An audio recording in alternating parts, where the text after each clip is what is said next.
सोने का घड़ा। एक रहस्यमय वरदान बहुत पुराने समय की बात है।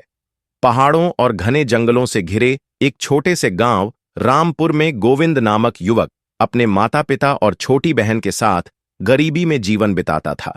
उनका कच्चा घर बरसात में टपकता, खेतों में फसल मुश्किल से उगती और भोजन के लाले पड़े रहते।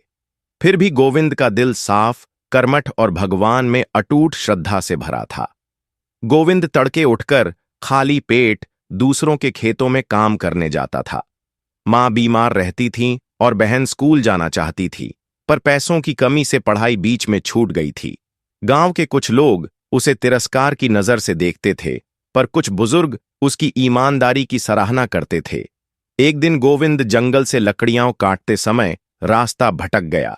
अचानक शाम के धुंधलके में एक रहस्यमयी रोशनी दिखाई दी। पास जाकर देखा, एक घड़ा मिट्टी में आधा दबा हुआ था। उसके चारों ओर अजीब सी घास उगी थी, जो हल्के नीले रंग की चमक बिखेर रही थी।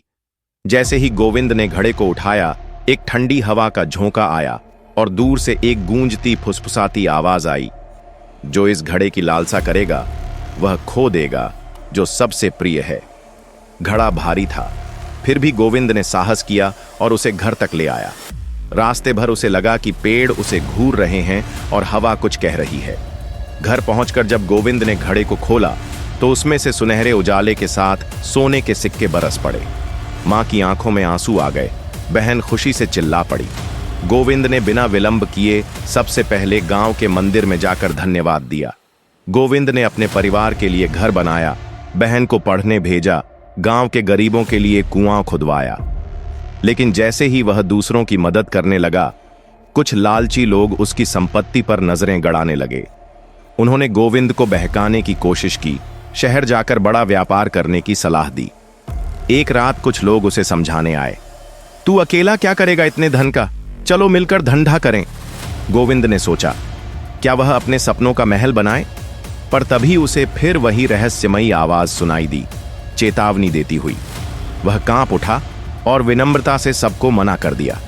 समय बीतने के साथ घड़ा खाली हो गया, लेकिन अजीब बात थी, गोविंद का धन, उसकी खुशहाली खत्म नहीं हुई। जो भी नेक काम करता उसे सहायता मिलती। गांव समृद्ध हो गया। कुछ कहते हैं घड़े का असली वरदान था नेकी और निस्वार्थ सेवा। आखिर में गांव वालों ने मिलकर उस घड़े को मंदिर में स्थापित किया, एक प्रतीक के रूप में कि असली दौलत मन की सच्चाई और सेवा भावना में होती है, न कि धन के भंडार में। अंतिम संदेश, जो सत्य, सेवा और संतोष का मार्ग अपनाता है, उसे कभी किसी चमत्कार की आवश्यकता नहीं होती। चमत्कार खुद उसका मार्ग प्रशस्त करते हैं। ऐसी और वीडियोस देखने के लिए हमारे चैनल को सब्सक्राइब करें।